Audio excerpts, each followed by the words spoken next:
السلام عليكم ورحمة الله وبركاته. شلونكم أحبة المتابعين؟ إن شاء الله تكونون بخير يا رب. وصفتنا لهذا اليوم هو طريقة عمل الطرشي المحشي بطريقة جدا مميزة ولذيذة.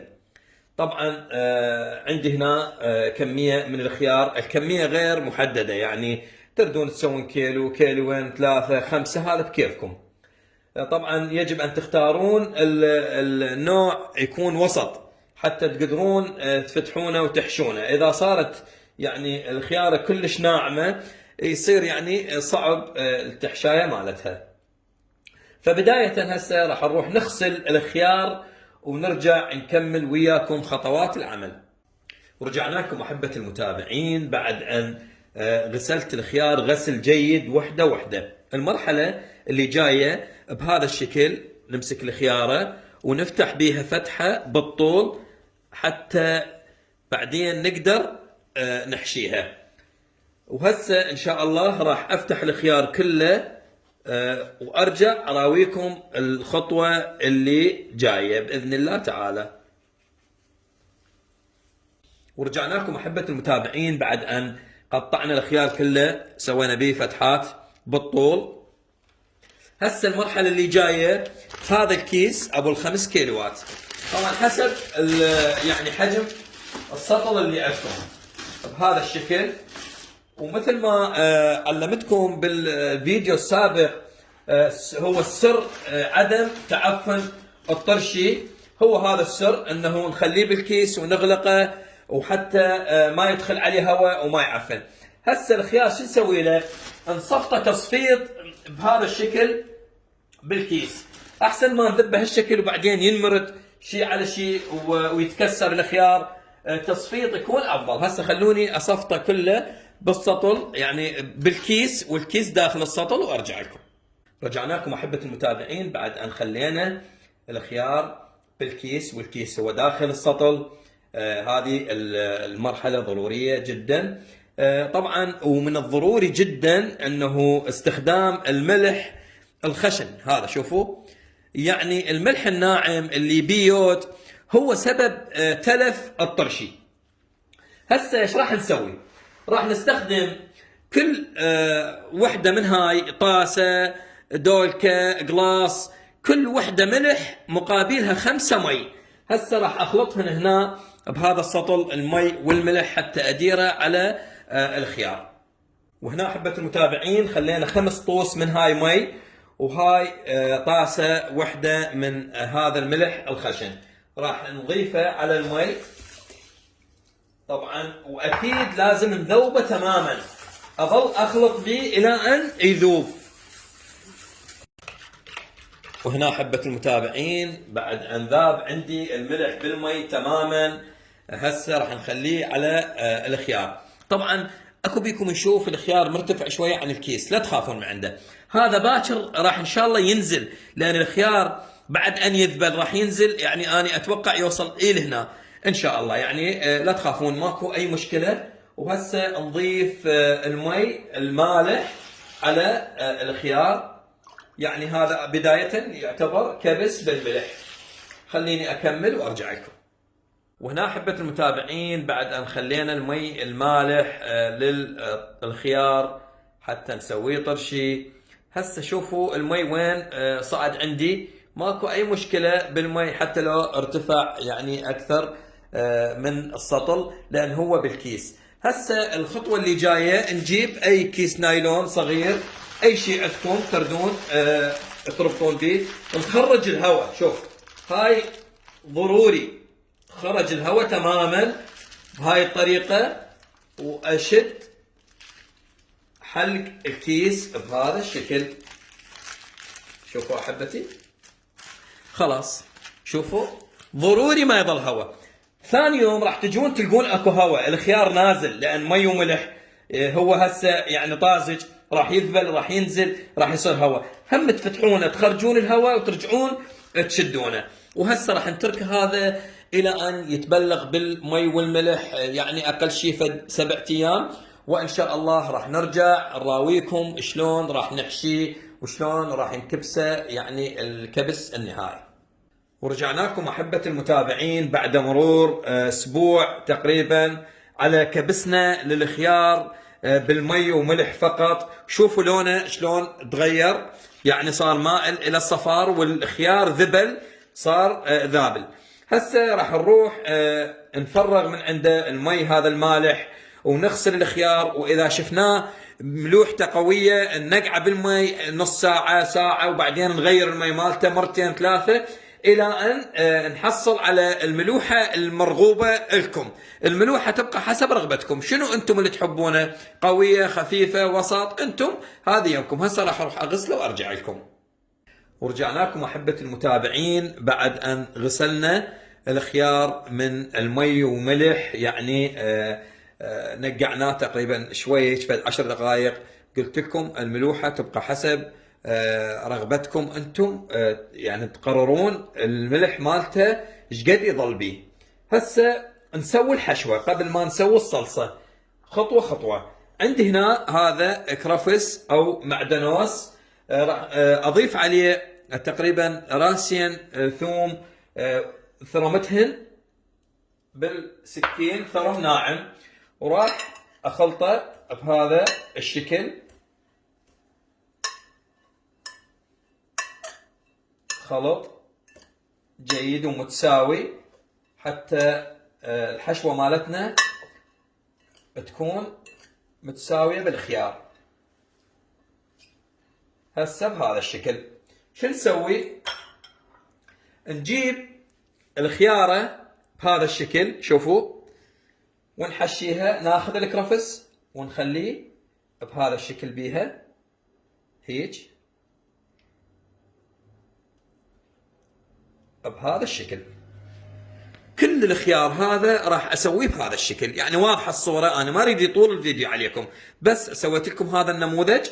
وهاي الثانيه هسه نقول هاي الخياره، شوفوا اللي فتحناها شرحناها قبل ما نكبسها بالماء وملح. شوفوا نخلي هذا الكرفس هذا الشكل، كرفس وثوم فقط هنا.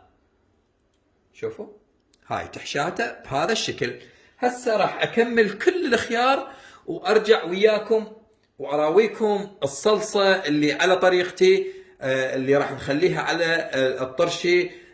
طبعا الطعم رائع جدا. خليكم تابعين ويانا الى ان نكمل حشوها ونرجع لكم. ورجعنا لكم احبه المتابعين بعد ان حشينا الخيار او الطرشي بهذا الشكل. شوفوا هسه المرحله اللي جايه راح نرجع، والسر اللي علمناكم عليه يعني بالفيديو السابق اللي نزلناه مال سر عدم تعفن الطرشي، هو الكيس. هذا هو الكيس، انا جايب كيس جديد، يجب ان يكون جديد. شوف الطريقه عندي اللي راح استخدمها هسه. الكيس انتهينا منه. هسه الطرشي هذا لازم نصفطه تصفيط جوه بالسطل حتى ما يخرب عندنا وما توقع الحشوه. اكو بعض الناس يشدونه بخيط، ماكو حاجه ولا اكو داعي انه تشدونه بخيط. بهذا الشكل يتصفط تصفيط جيد ومتماسك كله. هسه راح اصفطه هنا وارجع لكم اراويكم شلون راح اسوي الصلصه. وهنا احبه المتابعين مثل ما شفتوا شلون حشينا الخيار او الطرشي وخليناه بالكيس، والكيس بالسطل. هو هذا السر اللي راح يظل عندكم اكثر فتره وما يعفن ولا يصير به اي شيء. شوفوا تذكرون من كبسنا الخيار ومي وملح وصل لهنا وقلت لكم راح ينزل يوصل لهنا. شوفوا وين وصل عندي، ليش؟ لانه الخيار ذبل ووصل لهاي المرحله. هسه راح نسوي الصلصه او الخل او يعني شوف هنا عندي هذا نص كيلو تمر هند، نص كيلو تمر هند بالنوى مالته. سويت له خليته بهذا القدر وخليت عليه 4 كوب مي وخليته على النار. شوفوا صار عندي بهذا الشكل. هذا تمر هند. هسه ايش راح اضيف عليه؟ راح اضيف عليه هذا بطل دبس الرمان.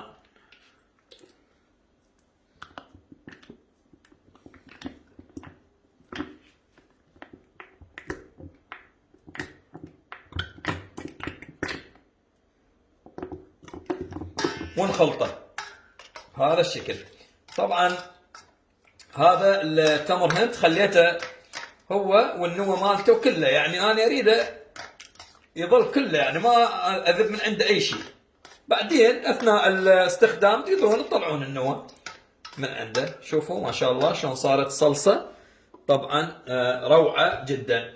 هسه ايش راح اضيف عليه؟ راح اضيف هنا عندي بهارات طرشي كربلاء، راح ملعقة طعام بهارات طرشي كربلاء، وراح اضيف عليه جوزة الطيب.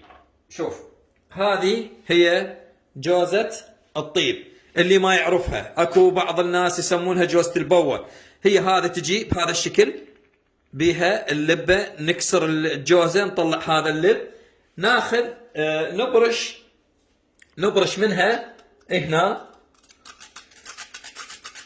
مقدار ملعقة شاي او اكثر، لا تكثرون لان هذا راح ينطي طعم جدا روعة، يعني تقريبا نصفها،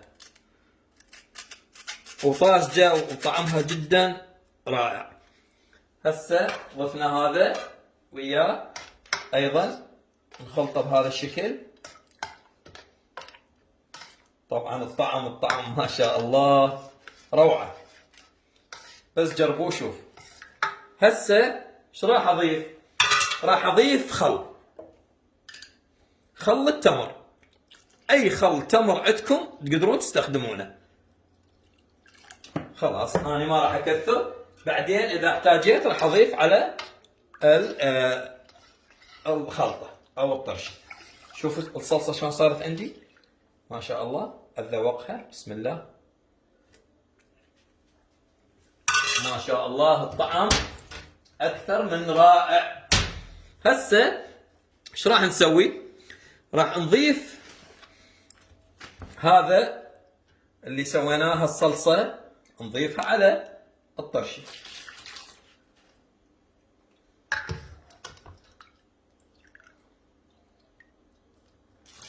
هسه خلونا كلها نضيفها ونرجع لكم ان شاء الله. هنا احبة المتابعين ضفنا الصلصة كلها. هسه شو نسوي؟ نجيب اي شيء، يعني كيس نايلون بهذا الشكل، نلم الكيس، حلق الكيس بهذا الشكل. شوفوا نطلع الهواء، هو هذا السر اللي ما يعفن الطرشي ابد، اطلع كل الهواء. طبعا جربوها هاي الوصفة، صدقونا راح تتفاجئون بطعمها. شوفوا بهذا الشكل اشده،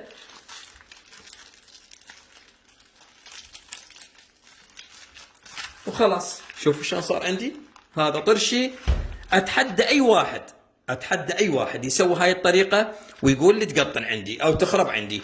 وهذا الطرشي انا مستعد اخذنا الى شهر رمضان ان شاء الله. وهي هاي وصفتنا لهذا اليوم، الطرشي المحشي بصلصتي الخاصه، هاي على طريقتي. ان شاء الله تجربونها وراح تنال اعجابكم. واي واحد يدخل على قناتي ويشوف هذا الفيديو او اي فيديو ثاني بالقناه لا ينسى يشترك ويفعل الجرس، ولا تنسونا من الدعاء. انا اخوكم عبد الله العنزي. واخر كلمه نسيت اقول لكم بيها، هذا بعد اسبوع تقدرون تاكلون من عنده، لان كثير جاي يسالوني من انزل وصفه الطرشي ايش كم يوم بعد الكبس وناكل منه. هذا بعد اسبوع تقدرون تاكلون منه. ومع تحياتي لكم، انا اخوكم عبد الله العنزي.